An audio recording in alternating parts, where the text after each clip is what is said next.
Hey everyone, welcome back to the Layback Podcast. Joining us today is Anthony Casciola, better known as Cass, the founder, creator, head honcho of Casciola Performance. As he would say, labrum isn't real. Yep. Maybe that's how you guys know him on Instagram.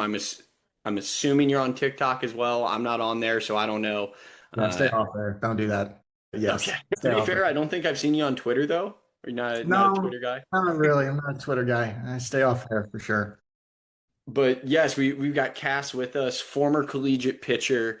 As we said, labrum isn't real. We'll peel back the layers on that a little bit because this is a man who has gone through it for sure with the shoulder and has come back to throw hard again. Now he works with athletes in their return to throw processes, as well as just performance training in general. But certainly in the throwing baseball world, really looking forward to the conversation today. I'm fortunate to have a few crossover collaborations with Cass on an athlete or two in the Flex Pro Grip and throwing world.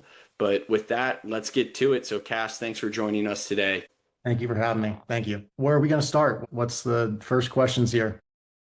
Dude, the questions are easy. Just take it away. What's the background? What are the need to know high level bullet points? Yeah, so I mean, a lot of people initially know me from my story, which actually did originate on TikTok when I was posting a lot of my labrum rehab process. But I played at UNC Charlotte, best school in the world. Love those guys. I still live in Charlotte. I'm like 10 minutes from there, born and raised. Yeah, I got there and velo, I would run it up into the mid 90s. And then slowly going into my second year at Charlotte, it started to go down and down and down. And there wasn't any pain. It was fine, but it was slowly going down 91, 89, 88. So I get back for my second year and then, out of nowhere, that's when it popped. So I was just thrown in the indoor facility and shoulder just blew up. Didn't know what it was, never had shoulder or elbow pain in my entire life. MRI, labral tear, end up going under the knife. And then at first, I had expected pretty normal rehab process, just fight through labrum and then get back in a year or whatever. But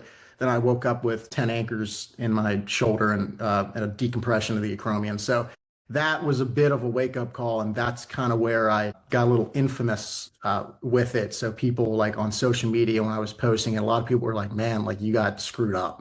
That's kind of how people recognize me at that point, which is very awkward for me. But from there, the rehab process was not fun. The pain did not go away for almost a year and a half post-op, which is really ugly. I talk about it a lot on my page. I'm very honest with my failures in my process, which is why I think a lot of athletes resonate with me in my process. And I ended up shutting my arm down 7 times over the course of tear through full rehabilitation. I had 7 shutdowns where I put the ball down just entirely for at least a month at a time. And then started to pick up. I ended up training with Dak Performance and Health, who a lot of people know. I owe that dude everything. I'm going to send him a text here on Thanksgiving and thank him for fixing my arm, but I had rehabbed with him for 6 months remotely and it was a success. I ended up doing his rehabilitation process and I wrote my own throwing progression in which he thought I was a little bit crazy, but I decided to write it for myself. And I was publicly posting it on social media that I was going to write my return to throw for myself because I wasn't happy with the last 7 shutdowns that I had. And it worked. So my pain ended up going away and my velocity returned into the low 90s. At that point from there, Dak ended up hiring me and we were working together in Dak Performance and Health. He would rehab athletes. I would write throwing progressions for them. And then a year goes by with that. We ended up going our separate ways. We're still buddies. I sent him a Harvard football player lineman like the other day coming off rehabilitation process. I trust Brady and Dak and his entire process with my life as it healed me. But yeah, from there, now I own a company where I'm writing return to throw for a living. And we have a full staff that does it for me as well. So, naturally, as we peel back the layers here, there's going to be a lot to it. Yeah. However, you mentioned getting back to the low 90s. What did performance look like for you when you ultimately made it back? Because we talk so much about just making it back, Yeah. but making it back to so many is just putting on the jersey again or stepping on the field again. It Yeah. sounds like your velocity got close to the previous number, maybe not exactly where it was, but performance metrics, where were those at? Yep. I ended up pre-operation, hardest I'd ever thrown was 95.9. I'm a decimal guy. I can't round it up, sadly. I ended up doing 92 in the summer after I hit 90 on the mound. I'd continued to train before ultimately, taking the job with Dak. And it's kind of a recurring theme here now where there's a difference between return to play rate and then return to previous performance rate, which is a huge debate in the community. Some things that I think I've noticed just in my process and with a lot of my laboral athletes is recovery time. So not just necessarily an athlete pre-operation is up to 92, get surgery a year later, we're back to 92. That's fantastic. But now like they can't throw every 5 to 7 days. I have a lot of athletes here that soreness overall, just crippling fatigue coming off labrum surgery is something that I haven't seen talked about too much. And that's what happened to me as well, where it's like my velocity was close to getting back. But the main issue was if you wanted me to throw back-to-back days, I don't know if I could do that. It's very difficult. I've noticed that with a lot of labral guys that DM me, guys that I work with. I think that the number one thing that I see is not just return to play or, return to previous performance. It's the ability to bounce back and do it consistently every single week. How many deloads are you going to have? How are you going to get through fatigue through labrum? So that's just what I've noticed in my process. And I know you can speak on your specific process with labrum and then a lot of the athletes you work with labrum, but really across all injuries, that's so common. Just that's a massive part of performance, and sadly that's not discussed enough. All of us can get caught in a vacuum, whether it's chasing a pitch shape or chasing a velocity or whatever, that one appearance back. But the game of baseball, how often can you do it for me? It's not just can you do it once, can you get back on the mound 5 days later, 6 days later if you're a starter, or can you do it 2 days later if you're a reliever? Yeah. And that's probably an underaddressed part of the rehab. So now maybe this is a decent jumping off point to get into the process. I know we're kind of going to hop, skip, and jump all over the place as we talk about things, but maybe from your own experiences there with your struggles to bounce back or what you're seeing from others, is that something that you then consider in the rehabilitation process? Are you trying to work with athletes to change throwing from more of a periodization schedule, almost like it's traditional lifting, which is now kind of what we commonly see when athletes are just handed their sheet of paper throwing program, as opposed to actually getting prepared for the demands of the sport? Yeah, and I think a big part of my process and what I believe in is that intensity is typically what causes injury over a long period of time. So if you look at college baseball nowadays, it's turned into a bit of a year-round sport. You're playing all spring, then you immediately go into summer ball, and then you go back into August. You're doing inter squads all fall, fighting for a spot. Winter comes around, you think it's the off season, then you're doing pull downs to chase velocity again. So you're basically throwing as hard as you can all the time. So with my return to throw, I believe in upping volume quite a lot. That doesn't necessarily mean intensity all the time, but I believe in throwing more in a return to throw process so that long term we're able to battle those fatigue issues that we see, like throw an inning, stand, and the next thing you know, you're out for 10 days from soreness, right? So I like to up volume a lot and I like to throw a lot of different things. I am an advocate for throwing a lot of overload weighted balls. Football is fantastic in our process, and we'll throw it more than a baseball before we actually transition into a baseball in our process. But on top of that, I also like going back to what you said, like the kind of cookie cutter, kind of copy and paste programs that we all are not a fan of.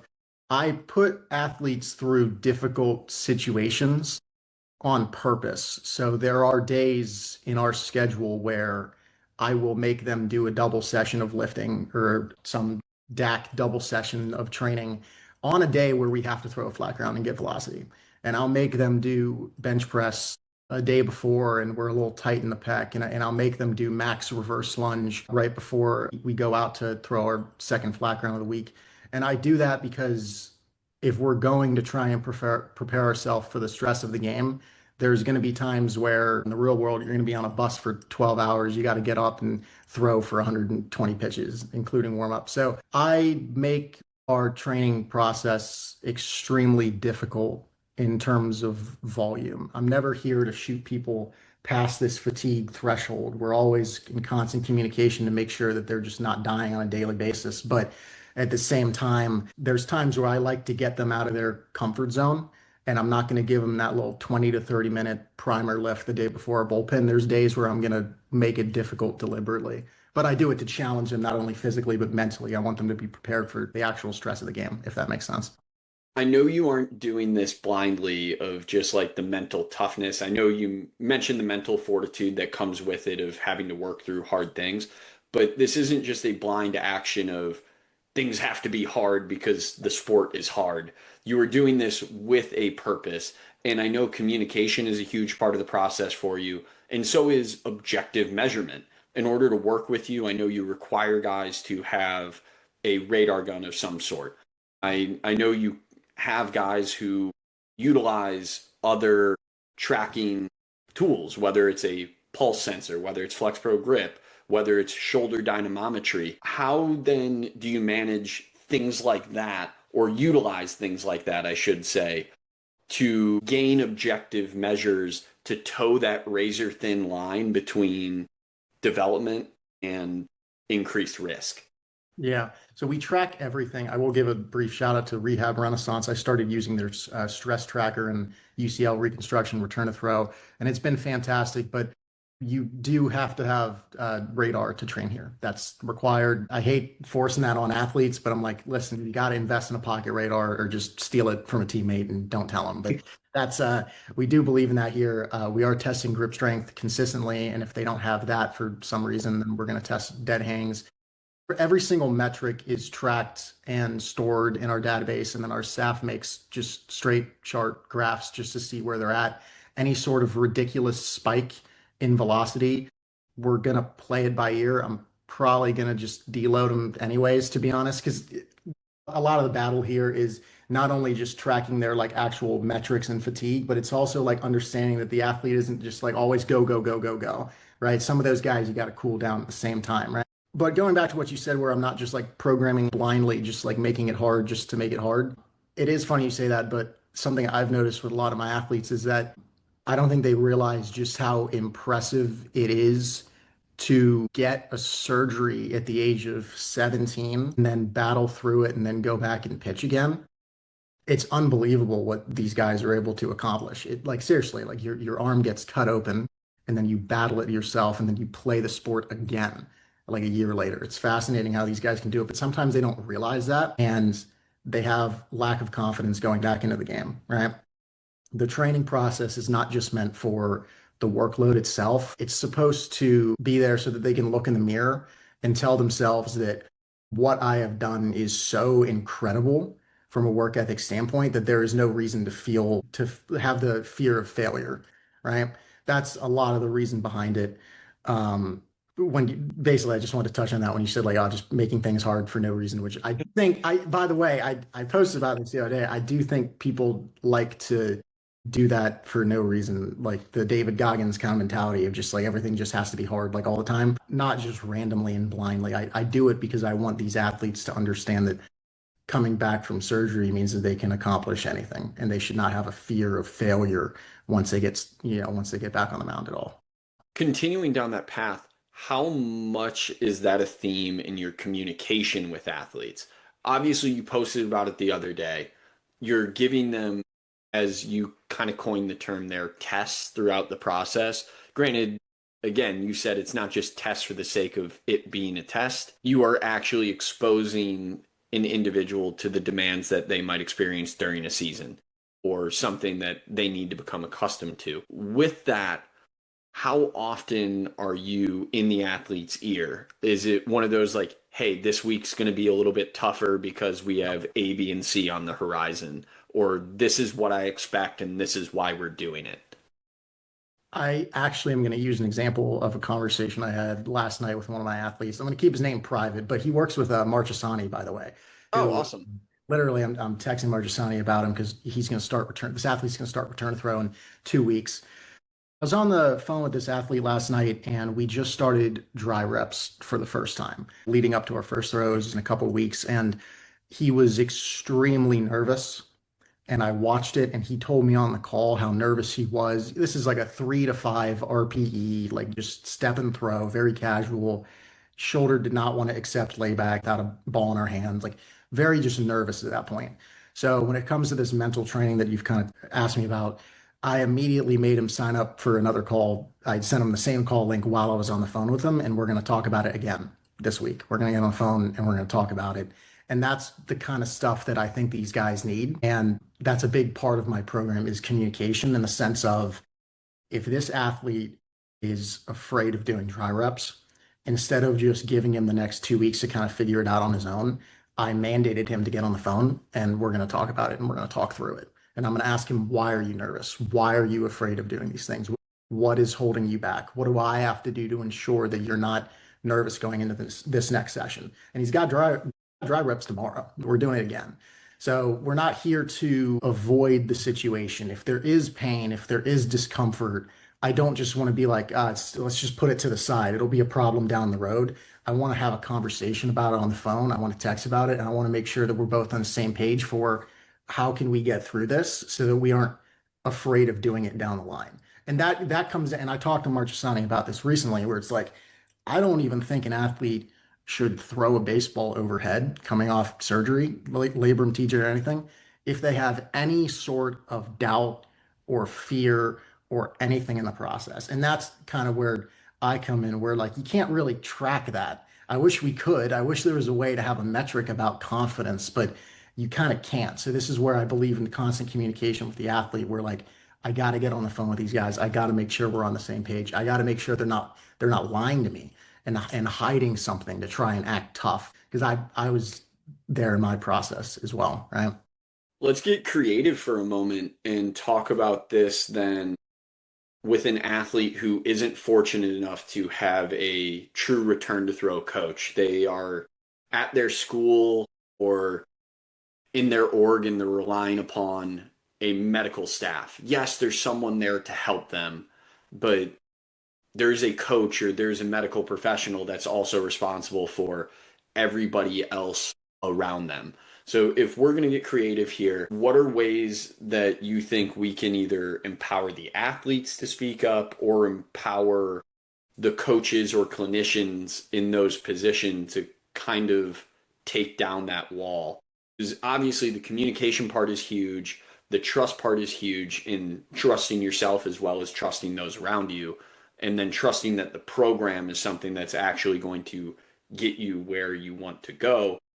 We need to do better as a whole. I don't think that is a hot take for anyone that might be listening to this. Yeah. That's why we have this podcast. That's why we have these discussions. We all know that we need to be better and we all want to be better. I don't think it's a lack of want at this point, but it's actually figuring out a way to be better. So if you and I are going to make recommendations here, is there anything at the top of your mind that you would even suggest in that team setting? So I think, and this is actually not a lot of people know this, I was working on getting a master's of public health. And I still want to go back. I'm halfway through it. I just kind of have this job right now. It's Kind of doing a thing. kind of doing something like, behind the scenes. The reason why I bring up public health is because I believe that in the world, if there is a health issue, it comes down to educational barriers and then sometimes financial barriers. I think it's that simple. I think when there are issues in a society, and I consider surgical procedure under the health category, I think there's educational issues and I think there's financial issues. So, in order to combat this, a lot of what I've really tried to do is make everything as educational as possible and as free as possible. I'm not like saying this in a good Samaritan context. I'm also not like shouting myself out, but like we offer a free trial for athletes. An entire week, it's entirely free. It is literally the exact same service that all of my athletes get. You are assigned to me or another coach, and we walk you through it. Guys who are starting their return to throw process in 2 weeks, and they just want to get on the phone and talk about what they need to do. What advice do they need? And I'm never going to take that free trial down. I'm never going to do that, because that kind of goes down to what I had in my process, where nobody sat down with me and told me the exact steps, right? So that's number one is we do free trial. And then we actually, you and I spoke about this the other day, posting educational content. I'm trying to post a lot more long form educational content that people can follow. I just posted like one of our Tommy John return to throw processes. I'm not here to say, hey guys, watch that video and then go do this process by yourself. You don't need a coach in your corner. That's not what I'm saying. But I think constantly posting more education, constantly posting content to spread awareness about injury as if I'm thinking about this like a public health sector, I think will help injury down the line. And I think this goes back to yet again, if athletes are in a team setting or they don't have the medical staff or they don't have the finances for a tread coach or me or to pay for anybody else, I think that constantly spreading awareness about what these athletes need to be doing in their process, I think will help them long term. Because that it just comes down to that. We know how to fight injury. We know how to beat Tommy John. We know how to beat labor, and we can do it. It just comes down to the resources around it. And it also comes down to constantly learning more about the injury itself. We're constantly adapting with it. Right. Does that answer your question? Does that make sense with the No, no, I'm with you. I'm a big proponent of that as well. I would say we align as closely as we can, even as a group that sells a product and a service. Of Mhm. course, much like you, it's hard to be a 100% complete Boy Scout in this world. We have to make livings and keep roofs over our head as well. We can't do everything from a fully altruistic perspective, but we started Flex Pro Grip with the mission to completely eradicate Tommy John from the earth. Is Mhm. that ever going to happen? No, I get it. I understand. Also, I'm willing to accept this crazy, maybe mildly immoral position or unethical position that maybe some level of injury rate is okay because it means that we're pushing forward on the performance side. And Yeah. like, yeah, that's probably not Adam wearing the Flex Pro Grip hat saying that. That's more Adam saying it's really cool to watch Aroldis Chapman throw 104 and Mason Miller throw 104 and all these dudes defy whatever a human can do on a daily basis. I love that. Do I want to see someone throw 108? Yeah, I do. Do I want to see someone throw 115? Yeah, I do. I don't care what the limit is, but I want to test it. And Yeah. if we're going to continue to test those things, there's probably some inherent level of risk, no matter how good we get at every part of the training and education process. Because let's face it, we're all probably a little psychopathic in a way if we're willing to commit ourselves to a life of trying to throw a ball of rawhide with seams tying it together as hard as we possibly can while someone is just swinging a wooden stick to Mhm. try to send it back our direction. That's pretty crazy. So like I'm with you from the side of education. We have to do what we can. We have to do our best to make things available. That gets really hard. I feel like we can kind of shift the discussion then to the business side. I'll try to avoid that entirely. But yeah, we need to keep things as available as possible to the masses. And whether that is education or other content of like, hey, you don't have access to this thing, here's a substitute. It might not be as good, and you should understand the shortcomings that are associated with it. However, you might at least be taking steps that are in the right direction, even if it's not the perfect solution. This does kind of lead me to my next question, though, of with so much publicly available information, I think you said it well yourself. We have the technology, we have the information to prevent Tommy John from happening. We have the information to stop a labrum injury from happening. Why then do you think we are so stuck in the mud with actually making the change? I think I'm just going to call a spade here. I think we throw insanely hard. And I think the performance world, the general, just overall sports performance, I think this is the most unbelievable human beings have ever been across like any sport. I think throwing a baseball takes the cake. I think it's unbelievable how we have been able to go from an average velocity of like 90 in the MLB like 20 years ago to like 90 is not even good enough to get into college at some places right now. It's unbelievable. I don't even know what's going on, how fast it happened. I'm not trying to sound yet again just blunt and like ignorant and saying it, but I really do think we figured out how to throw insanely hard and we did it very fast. happened with COVID too. That's when I really started to notice that people just figured it out. I don't think we've caught up yet in terms of the education, promoting it, the awareness of it. You know what I mean? I think Flex Pro is not trying to glaze you. I think it's the best start that we have. I think we're getting there. But yeah, I do think that over time, I think human beings always prevail, and I think we'll figure it out. And I do think the Tommy John injury rates will go down. I really do. Just because I think that there's so many people, incredible people in the community right now who are promoting injury awareness that I look up to, and I think we're doing a great job on it. And I do think that in the next decade it will go down just because resources are becoming more accessible, education being posted constantly, like for the greater good. You guys are killing it. I think that we're gonna figure it out. But I do think that, yeah, I think the answer is simple. I don't necessarily think we evolved to throw this object 104, like you just said, and hit it with a stick. I don't really think we were supposed to do that, but we did it because it's just how we are, yes. I'm going to shift ever so slightly here now to talk about something that we actually implement a little bit differently. And I say we, Flex Pro Grip, in kind of our encouraged rehab slash return to throw process versus something that you do. And I think this is where discussion becomes really important because both of us obviously believe in our processes and we are comfortable enough to have the discussions and say why we believe this and probably recognize that there's a ton of merit in what the other person is saying. Mhm. I have consumed enough, I think, of your content to this point to recognize how married you are to the baseball slash throwing whole process should be very fun. There should be low stress environment. So we're not going to radar gun necessarily every throw.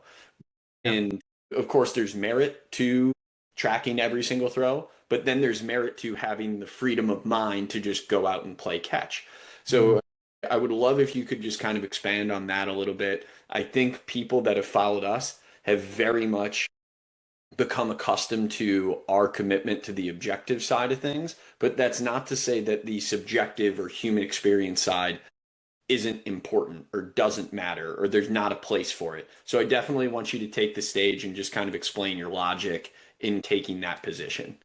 I think you really just said it best in the sense of like earlier in this talk, we talked about like challenge people and like things are done for specific reasons. Yet again, separate philosophies, like completely agree. But I do believe in not holding yourself to this ridiculous kind of standard of like perfection. I had an athlete the other day, literally his velocity goal was 48 to 50 miles an hour, small little window, right?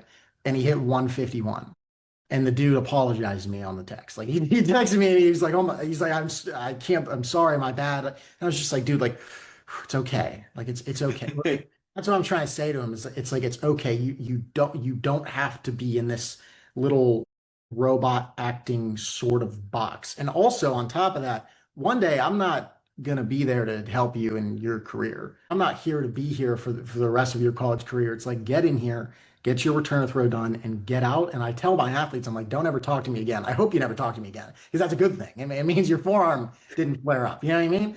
So I want these guys to have free will. And there's times where in their program, they have velocity charts every single day for the most part. And I'll go in and I'll edit it out like randomly. One of my athletes, Trace Mercer, he's 12 weeks into return to throw right now. Around week 6, I just went into his sheet randomly and I was like, hey, Wednesday toss, put the gun down. Don't look at it. Just play catch as if we're just a regular human being playing catch. And I think that's what I want them to do is I want them to be a regular human being. I don't want them to be Trace Mercer, the Tommy John athlete, Trace Mercer, the guy working with Casciola Performance. I want them to just play catch and just be a human being. That's kind of how I think about the mental battle of it. And I'm not just doing this from like this philosophical standpoint. I'm doing it of the sense that like injured athletes tie their identity to it. And that's what I did. Every day of my process was like I'm the labrum kid. I'm the labrum guy. When I show up in the locker room, everybody knows I'm the 10 anchor guy. You know what I mean? That's what people called me when they would DM me. I'd get DMs saying, "You're the 10 anchor guy from Charlotte," stuff like that, right? It's you start to tell yourself that. So I like to tell my athletes to forget about the stress of it all a lot of the time. Does all that make sense? Is that kind of what you're looking for? Yeah, I think it's really just your experience there. That's what I was looking for. And it's not like I'm trying to put you on the stand and make you defend anything. It's more just why you have chosen to step away from some of the objective measures, even though you recognize the importance of them. And I wanted to understand the human experience side of things. I guess now let's shift this back to you. You started to mention like you took this identity on. I very much did the same thing. I've been very open about that, whether on the podcast or little things here and there that I've appeared on, of what I put my identity into. And blowing up my shoulder, I mean, sent me off the edge for a while. Yeah. I felt like I lost sight of who I was and what mattered to me. I'm sure you very much felt similar things, given all you knew was baseball for however long and all you knew was pitching for however long. It was part of the reason in pulling those things out. Did you feel like you had too much data in your process, your personal process, or like you were being overcome by numbers and metrics and things like that? Yeah, I mean, I wore the Pulse strap and I love Pulse. Like a lot of my athletes use it. Yet again, if they have it, we're using it. If you have the resources, we're using it. But yeah, I started to kind of define myself by numbers in a lot of ways. And my daily life was constantly checking my Excel spreadsheet tracker for myself. Where was my external rotation passively on the table today with my physical therapy? You know what I mean? My life started to become a bunch of charts, which, by the way, matter. And we do that. Like we literally do that. My athletes love you guys. I know they're gonna listen to this. A lot of you guys behind the scenes are where's your chart? Where are you? What are your numbers right now? What numbers do we want to be in a month, right? It matters. It's just that you have to separate yourself. Like you have to separate yourself. Thanksgiving's coming up. These guys are off. If they think about the word baseball on that day, it's like I'm gonna be upset with them. I think that's yeah, my identity slowly started to become what my external rotation degrees were and what my arm care app was saying. And I love that stuff. I'm a nerd for that stuff. I geek out about it, but I kind of lost sight of the fact that like, hey, my shoulder still hurts. So that was kind of where I was at in my process. It is kind of funny for me personally to hear you say that because my own labrum return felt like the exact opposite. I was chasing so much data and so much information, and I felt like I couldn't get it anywhere. There's no real like major response here, like a question coming back to you. It's just astonishing to me that 5 years apart is when was your surgery? 2.5 years ago, right? Yeah, yeah, yeah. So yeah, you were 2022, 2023 was your process. Yeah. Yeah, and mine was the surgery was July of 2015, and really I rehabbed until February of 2018 when I ultimately called it quits on baseball. To think that it was so vastly different just a few years apart is crazy to me. That granted, you were at UNC Charlotte, a place that does have some pretty good resources, and mine was at the tail end of a college baseball career, and then trying to figure a lot of it out on my own. But even getting access to a radar gun was hard. So maybe that's something that you even have a different pulse on. Sorry to use the word pulse there, but you have a different feel for because of just the timing of when this happened for you. Like for me, I chased data for so long versus you probably were inundated with it and you just need to be like, whoa, this is a lot. It's fun to play video games, but I am not your video game. I should probably back away for just a moment.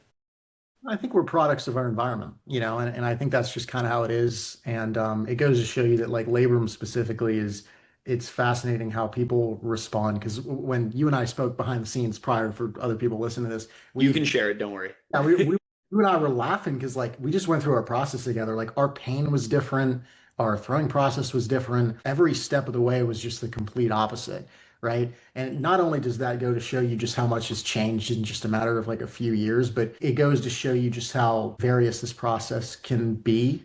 It's not as cookie cutters people think, and there's just a lot of ups and downs. You and I had a complete different mindset how we were thinking about it, right? So much less the physical side of it. So I think that's just what's so tricky about it. But I do think, yeah, it comes down to like products of our environment. Like Charlotte was fantastic. I owe those guys like everything. The resources were unbelievable. The work ethics were unbelievable. My coaching staff was unbelievable. They were by my side the entire way. I ended up looking at them and I sat down. I was like, I want to write my own throwing program.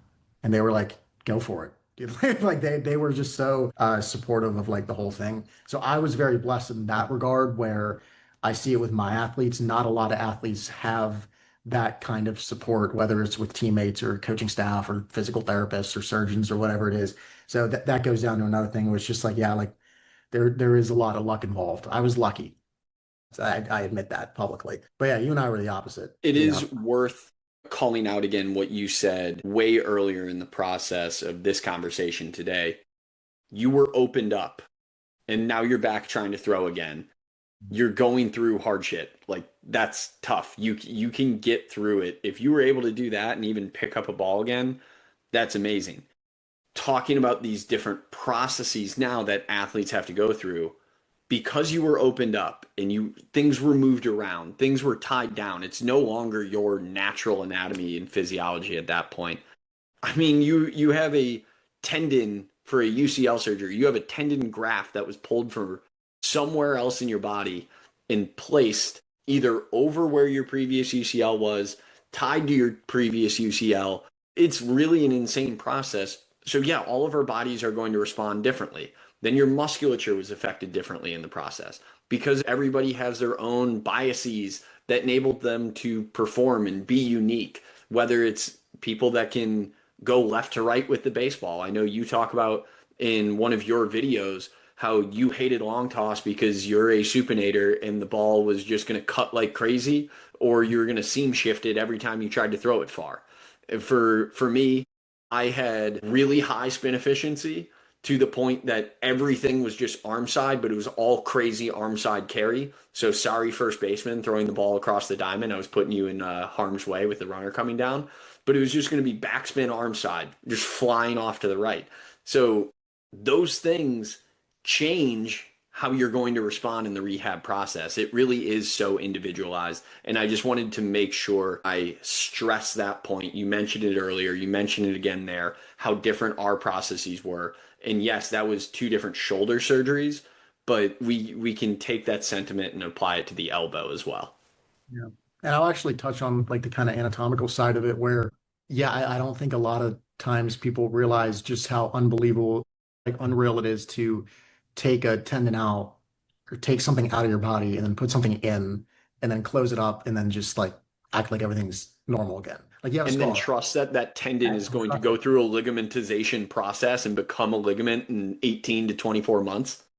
I talked about this on my TikTok. I said stay off TikTok, but I made a post on TikTok the other day or like a few weeks ago where I said like, listen, man, like social media has made people so numb to what a surgery is. Nowadays, like everybody's blown out and it's god awful. It's an epidemic and scars are normal. Scars were normal on my staff. Everybody's had like a history with it. And it's kind of just insane to me how often it's going on to the point where I'll actually get into the whole like labrum isn't real thing, actually, Please which do. a lot of people like. It's been cool. It's cool, yes and no. It's been cool, yes and no. I have athletes follow me and I have no idea who they are, and I check their bio because I'm just snooping, and it'll say labrum isn't real in the bio, and I'm just like, this is awesome. Like, it's just amazing. Then I'll have some athletes DM me and be like, what do you mean it's not real? Like mine really hurts. So like I just don't really know. Like I just don't really know how to respond to that part. But I will talk about the whole like isn't real thing, and a really interesting thing in our initial eval call that we do with my guys is I ask them if they have any pictures of their surgical procedure or of them in a sling. And I tell them to put it down, hide it in a folder. You don't got to delete them. You can save them for 40 years down the line. But I tell them to turn it off and to stop looking at it. Because yet again, let's just call a spade a spade. These guys aren't surgeons. I'm not a surgeon. It might be like cool sometime, but like don't look at yourself under the knife. Like don't do that. Like just stop doing that. Because if we are going to get into this conversation of we want to return to play at a rate stronger than we were prior, and we want to forget that we had surgery, you actually have to try and truly forget. Which means you can't just constantly stare at pictures of your elbow cut open and just your brain starts to visualize that and it starts to see what's going on inside and it's disgusting and it's ingrained in your brain at that point, right? So I tell my guys, and I truly do this in our first call. One of my first questions is like, do you have a picture of yourself with your arm cut open? And I tell them to put it away. And that's something that I did in my process, and I truly did abide by it in 2 years of rehabilitation. The only time I slipped up, the only time where I actually had to remember that I had surgery was people would ask me like, "Hey, Cass, like, how's the shoulder today?" And I'm in a sling, right? And I'd be like, "What do you mean? What shoulder?" I'd play dumb, and I'd truly try and trick myself. I was mainly bored being in a sling. I couldn't do anything, but one time one time one of my trainers was like, "Hey Cass, like you got to sign this. It's like insurance stuff, surgery and like cortisone stop shots in the past. Like you just got to sign this information." And I looked at her and I was like, "Sign what?" I was like, "I didn't have surgery." And she was like, "Well, you need to sign it or they're going to charge you a lot of money." And I was like, "All right, give me the pen." And I signed it. I signed it in like 2 seconds. But yeah, I truly do believe in if we're going to tell our athletes like, "Hey, you got to forget you got cut open," I make them delete pictures. I really do that. I did want to interject, and I held my tongue just because you were cooking. It elicits a trauma response. Yeah. It really is that simple. Every time you think about it, every time you look at it, it is something that you went through. I don't know if you have been in a car crash. I've unfortunately, been in a couple, but there's a reason that people become hesitant to get back in a car if they've been in a car crash. There is trauma associated with that. So if you have hurt your elbow, if you have hurt your arm, and then you go to grab a baseball and you got hurt throwing a baseball, there's some sort of trauma response associated with that. So yeah, I totally support what you're saying there. It is difficult, but you have to try to create some sort of a divide or understand, like you have to teach yourself in some capacity that this is okay. Yeah. This gave you joy. Don't Yeah. let the same thing that gave you joy now be the thing that gives you pain. I completely agree. And the brain's too powerful, by the way. It's too strong.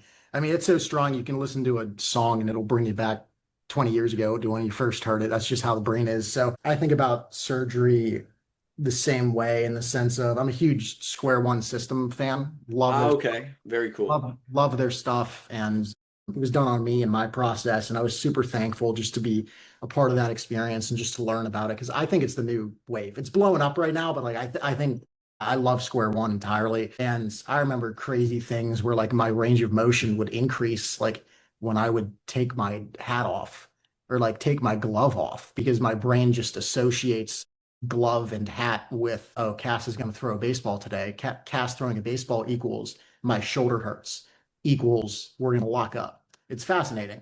Just things that the brain will force you to kind of go through. But yeah, the trauma aspect is, I think, very overlooked. And I think it goes back to, this recurring theme we've talked about on this call where it's like people just forget how ridiculous getting a surgery is. I think that's what it is. It's very unnatural. That's why the brain honestly hates it so much. Am going to take the risk of making a really crappy segue here, but you're probably a good person to talk to about this, given your history with Dak and now what you do on your own and just what I've seen is the utilization of impulses. Mhm. And one thing that's been very valuable for me, whether it's my own training or working with athletes or making suggestions or recommendations, is utilizing impulses to get comfortable with an action again. Mhm. That's been a massive breakthrough on my end, or I feel where athletes are making a lot of breakthroughs.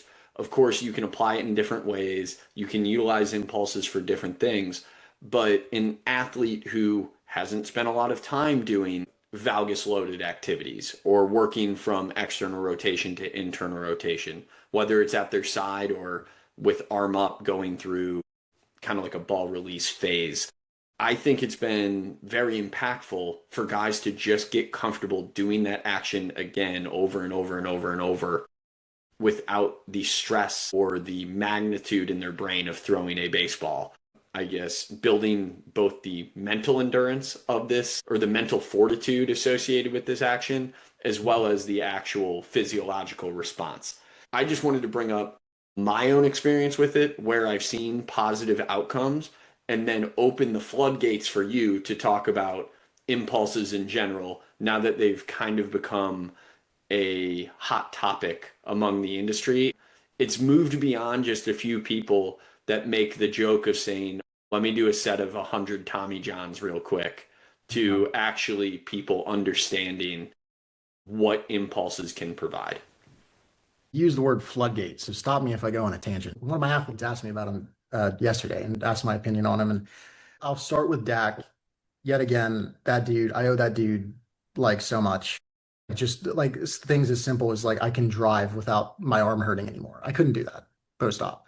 So that dude got my pain to go away. And he thinks so differently in the sense where it's hard for him to explain exactly what's going on, and that's a compliment in the sense where I only do impulses that he created.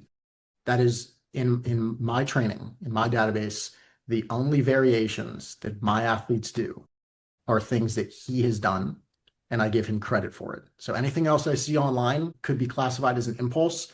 I disregard it. It's not added to our video database. And the only reason why is just because very ignorant comment out of me, but I went through it and I know what it feels like. That's the only reason why. So I'll answer the impulse question like physical slash anatomical, and then there's like a mental kind of side of it. And I talked about this yesterday with one of my athletes, but the the physical side of it reminds me a lot of when you and I were in a sling and we're doing shoulder isometrics for 2 sets of 20 seconds into a wall for the first time. Take out a sling and we're like this, and we're just kind of pushing into the wall, just like that. And we're just kind of driving in and we're just giving it force acceptance, right? I think an impulse is the exact same thing. It's just done much later post-op for the most part, and it's done at a higher intensity with a higher volume. It is not done in an extraordinary range of motion. I've seen athletes make horrible mistakes on social media where they do a full-on pitching motion as hard as they can, and that's where the Tommy John meme comes out of. And I'm just like, dude, take it from me, guys.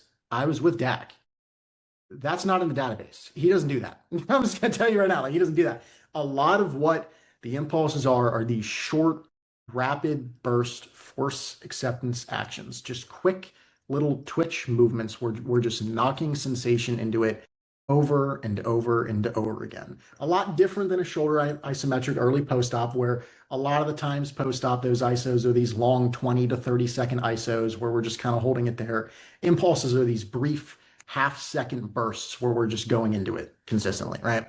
In terms of like a anatomical sort of theory that I have for it, I have theories where after surgery, it's very hard for athletes to regain like the word feel or control over a movement.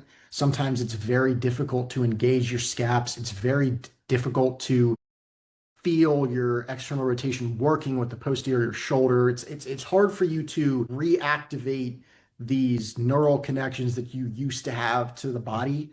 And I do think there's something there with the impulses. I can't prove it on paper. I can't. I think somebody will within the next 5 years. I think information is going to come out on it. But I think there's something there where it helps reestablish this neural connection through the tissue. That's what I think's happening.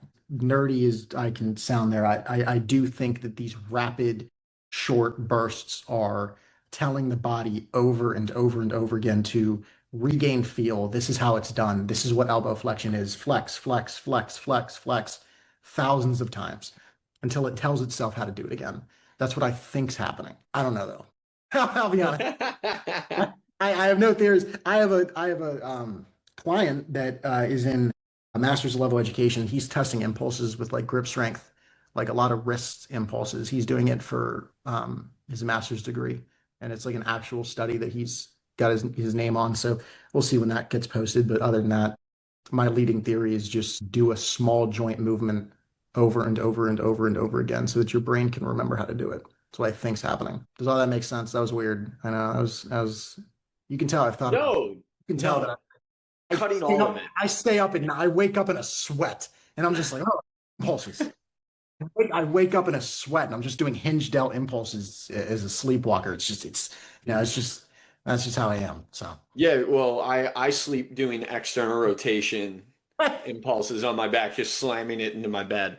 I just wanted your take. It was really that simple because it is an area that has not been vastly researched at this point. But what we have is a large group of individuals who have had success from implementing these exercises. Then we get into the like causation correlation discussion and like how can we tell someone that this is not a good idea or you shouldn't do this just because there's no formal research on it, but we could go look at someone and say, well, he had success, she had success, they had success.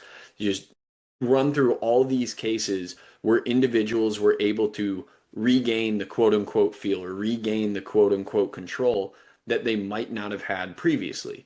Or then we could even take it a step further and say, well, their actual shoulder dynamometry numbers improved from doing this. We yeah. increased internal rotation strength or external rotation strength, all these different things that do correlate to increased on-field performance or at least increased health. It's a weird world. I'm glad it's being discussed more.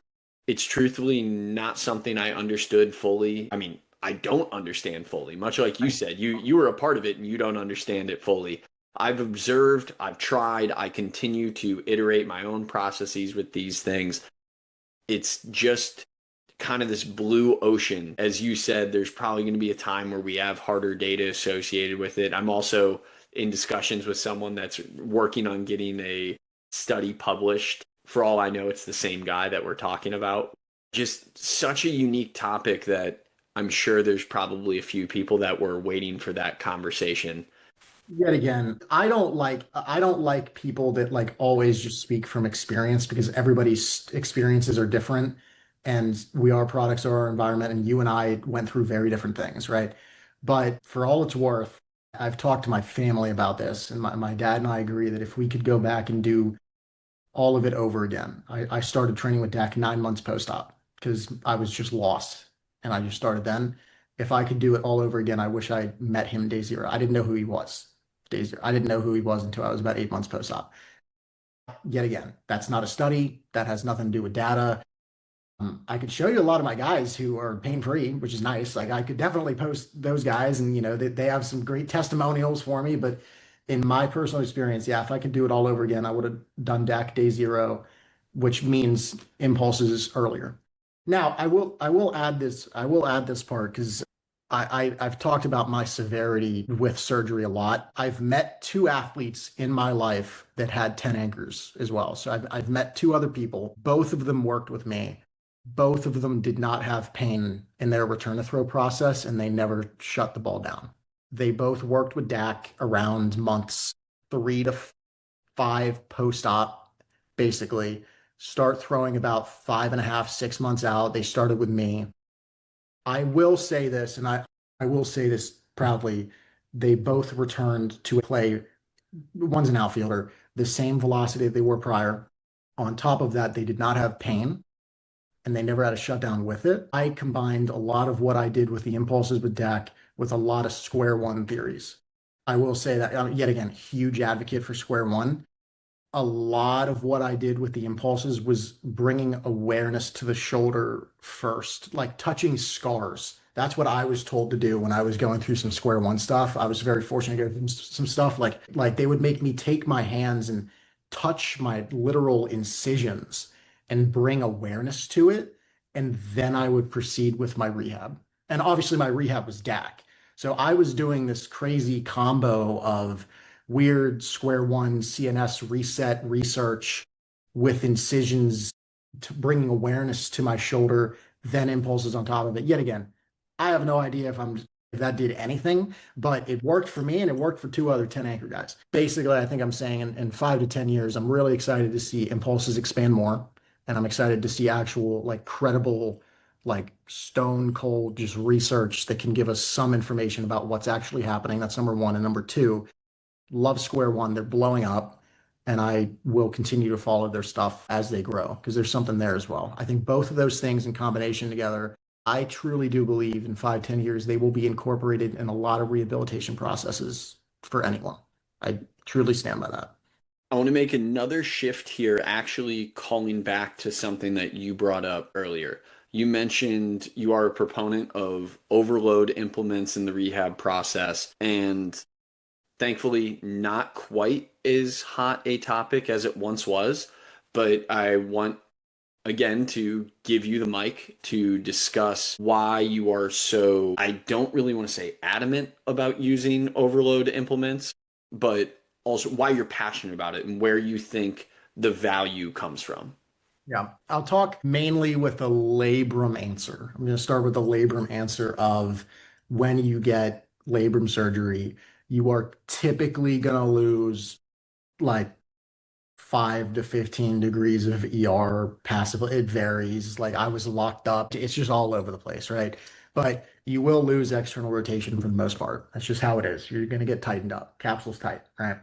I like throwing overload weighted balls in a football because I think doing that prior to getting into a baseball gets you into a deeper range of motion of the scaps with retraction, and on top of the fact that you literally will just typically respond well throwing an overload weighted ball. I have athletes that pull down a 6 ounce harder than they pull down a 5 ounce just because they get into better positions sometimes. It's just how it is. So I do it for that aspect of I want their layback to be as clean as possible. I don't want it sticky. I don't want it pushy.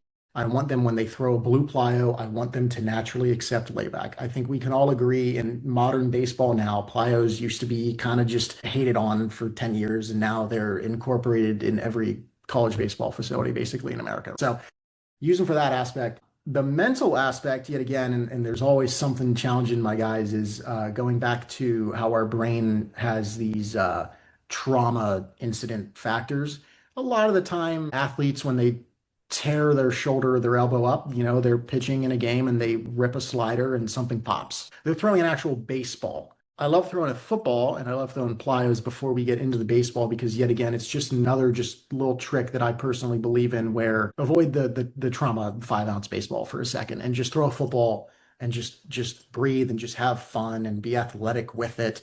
And then we'll transition into a baseball after that. Once they kind of accept like, hey, this is how I'm supposed to throw again, right? Which will actually, I will touch on briefly. I've had really cool conversations with, very blessed to talk with like some awesome just surgeons and PTs in the industry where they've seen crazy things, and I believe it in as well, where like athletes that tore their shoulder throwing a pitch sometimes have a lot more pain post-op than athletes that just tore it from like a collision injury. Like football players that just dove and just banged it up and then they got their capsule tightened. Sometimes those guys handle it a lot better physically and mentally than guys who are like ripping a slider in a game and then it pops. These guys fear the slider. These guys have that trauma, right?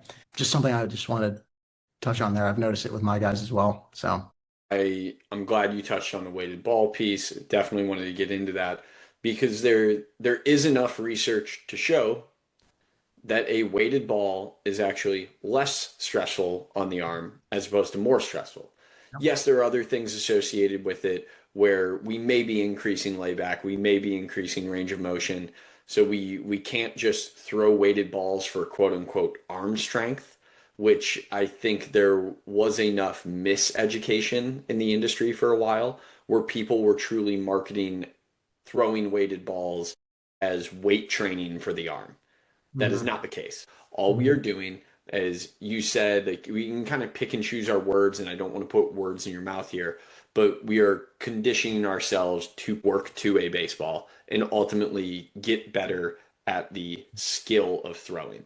I know yep, you said in a video recently that you're not a big fan of the word constraint, but we can use it here, or this is where I would use it. It provides another constraint in the process or another implement or a task that we have to overcome to perform the art of throwing or the act of throwing. And mhm, this is just another tool in the process to get the athlete better at what we ultimately want to do, which is perform again and perform well.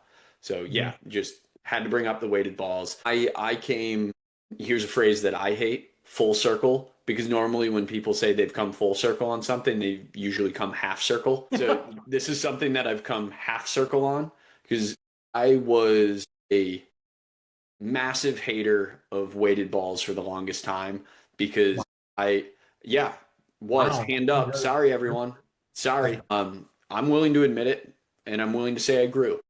I became a better Man's man. just mercy of a better man with weighted baseballs. Yeah, I became a better man, okay? But yeah, the reason was I was so committed to the research or the literature that I read enough studies that showed guys got hurt doing weighted baseball training, or there was this increased risk of injury associated with it. So, me idiotically not looking at methods or the decisions that were made in a pull down program of unprepared high school kids that were Yeah. just given these set of weighted balls and say, go throw all of these 2 ounce to 2 pounds as hard as you possibly can. Me taking that as gospel and saying weighted balls hurt people, not Mhm. understanding the true purpose that they serve, which is why I said I came half circle on weighted balls. Well said. Good terminology. I remember I graduated high school in 2019. I remember I was the only one throwing like playas and stuff.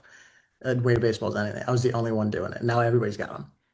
When I ask an athlete what they have access to for materials, every single athlete has some sort of weighted baseball around them. It really is just a part of it's like cell phones now. It's just integrated in the baseball world. Like everybody's got one. Yeah, I loved him because last time you and I spoke, I was a huge Driveline baseball YouTube guy back in the day. I loved their pull down videos, man. And I was doing what you just said. I was that high school kid that just like blindly did pull downs like with no training. I had no idea what 6 ounces even was. I had no idea.